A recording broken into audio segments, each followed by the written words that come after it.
This is the most important career skill that no one's talking about, and it might be the answer to succeeding in an AI age. It's called metacognition. And what it is somebody's ability to think about the way they think. It's like critical thinking skills looking inwards.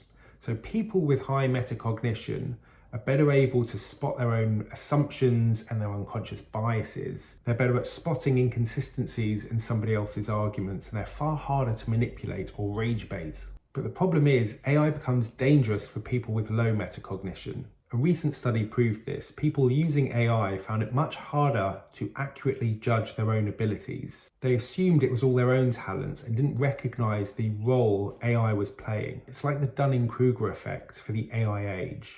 Which brings us back to metacognition, because the best way to protect yourself against this Dunning-Kruger AI effect is to improve those critical thinking skills. Now, the good news is you can do this. You can train your metacognition like training a muscle, like working out. And it all comes down to the self-reflective questions you ask when you're using AI. Things like, do I want the AI to be honest with me, or do I just want it to validate the question that I've asked? Or have you made your mind up about what the outcome should already be?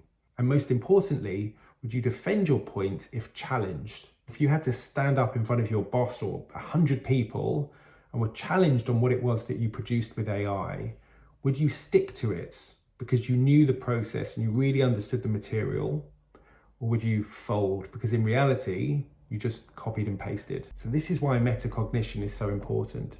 And as somebody that works in the corporate world, and we're trying to figure out the skills that we need from the people we employ in an AI age, things like critical thinking, self-reflection, and now metacognition are becoming more and more important for the talent we hire.